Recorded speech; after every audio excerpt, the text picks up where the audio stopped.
Enade. Olá, eu sou a professora Elida Vaz e hoje vou apresentar para vocês o tema Assessoria de Comunicação, que é um importante campo de trabalho para quem é jornalista ou das demais áreas da comunicação. Vamos discutir também quais são as atividades que um assessor de comunicação desempenha, os recursos que utiliza no cotidiano, bem como o processo de gestão de crise. Vamos lá?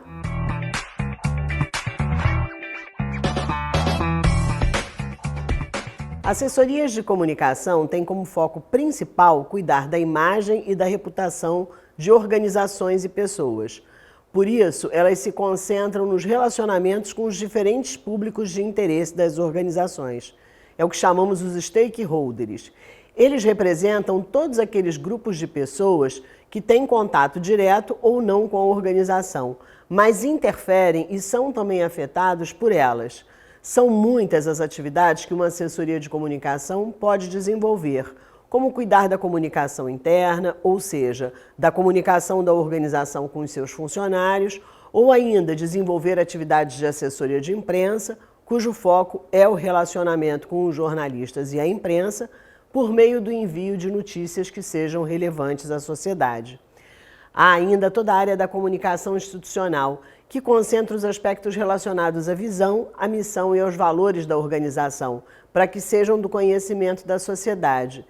E ainda o Media Training, que consiste num treinamento que pode ser feito pela própria assessoria ou por profissionais especializados para ensinar as fontes da organização, seus dirigentes e demais pessoas que possam falar em nome dela, para que atuem junto aos jornalistas, no momento em que as entrevistas ocorrem.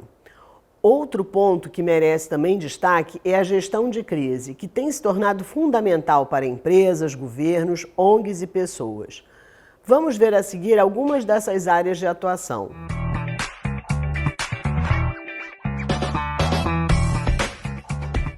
Vamos começar com a assessoria de imprensa, que tem como foco o cuidado do relacionamento com a imprensa e os jornalistas. As assessorias cuidam da divulgação de ações positivas que a organização desenvolve e que devem ser comunicadas à sociedade ou a determinados públicos do seu interesse. Para isso, um dos instrumentos mais utilizados é o release. O release é um texto jornalístico onde o assessor apresenta o assunto ao jornalista da redação, para que apoie o trabalho de produção daquela notícia.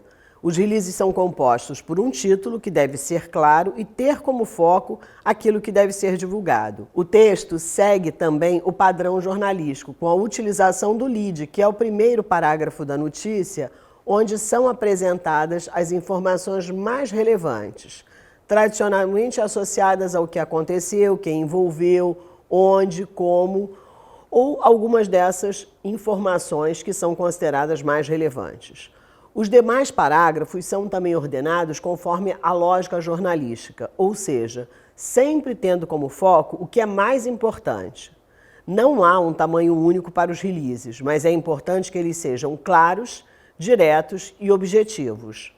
Havendo necessidade ou interesse da parte do jornalista da redação, a assessoria pode enviar materiais complementares. Por isso, o ideal é que sempre a gente hierarquize as informações por ordem de importância e também adotemos as técnicas jornalísticas da produção do texto. Discurso direto, claro, evitar frases longas, termos difíceis e elogios.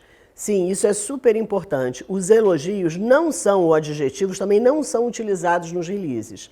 A ideia não é elogiar a organização, mas gerar uma imagem positiva e, consequentemente, uma boa reputação por meio das informações oferecidas. É claro que o foco da gente é mostrar o que a organização faz para a sociedade. Por isso, o assessor precisa dispor, para produzir um release, das informações mais importantes sobre o fato a ser divulgado. Não use adjetivos e preocupe-se sempre com a qualidade do texto e das informações apresentadas.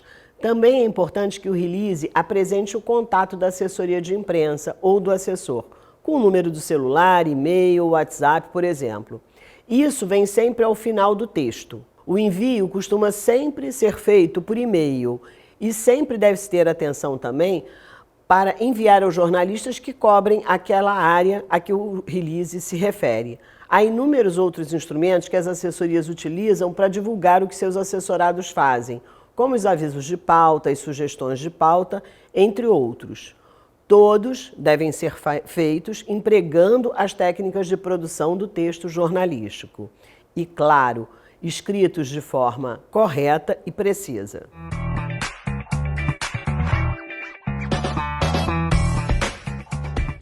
O Media Training, ou treinamento para lidar com as mídias, é uma atividade recorrente no campo das assessorias de comunicação. Consiste basicamente em simular entrevistas para que os porta-vozes da organização, aqueles que falam em nome de empresas, governos, ONGs ou mesmo de profissionais liberais que querem divulgar os seus serviços, possam ter um bom desempenho numa entrevista.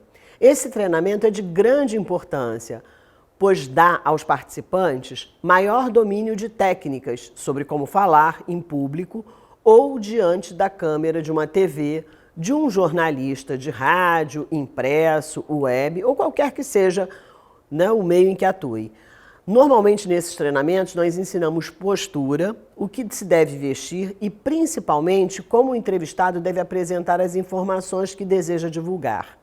Por meio da simulação de entrevistas, inclusive sobre temas nem sempre favoráveis à organização ou à pessoa, mostramos como é possível sempre transmitir um posicionamento ou uma informação que agregue valor à marca e à imagem da organização ou profissional que utiliza esses serviços de uma assessoria.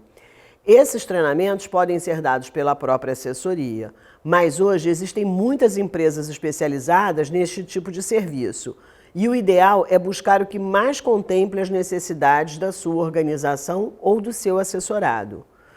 Mostramos nessas ações que a postura é sempre importante. Roupas discretas também são recomendadas numa entrevista e, claro, evitar o que a gente chama de pontos de corte na fala dos entrevistados, porque eles dão a oportunidade de que na hora da edição se altere, inclusive, o conteúdo do que foi apresentado. Outra dica é sempre assistir às entrevistas dadas pelos integrantes da organização e já orientar sobre o que deve ou não ser feito.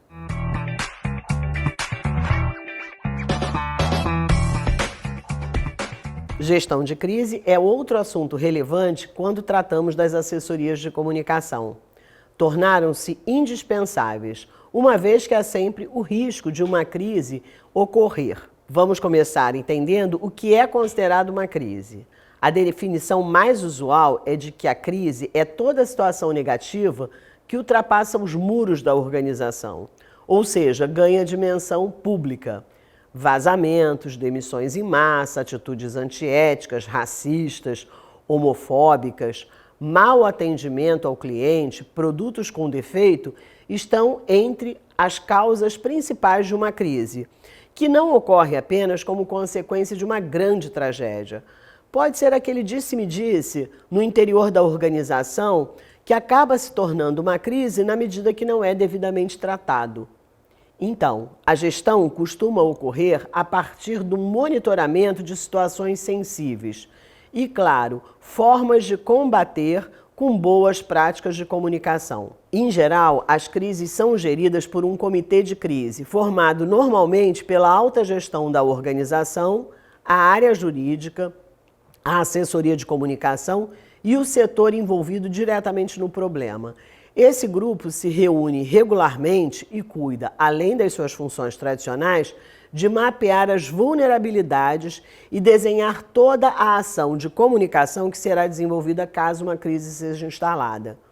Nesse planejamento, que pode virar inclusive um manual de gestão de crise, estão indicados os instrumentos a serem utilizados junto a cada público, o momento mais adequado de emitir as comunicações, bem como todas as outras ações que se façam necessárias.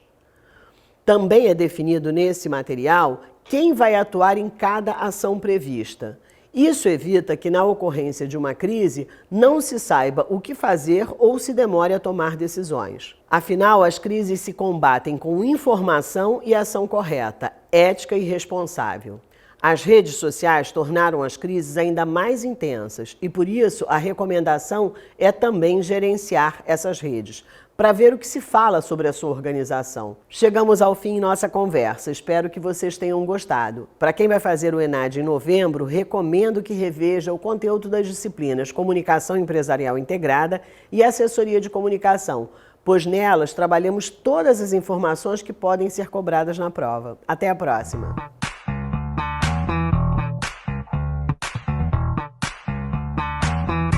ENAD.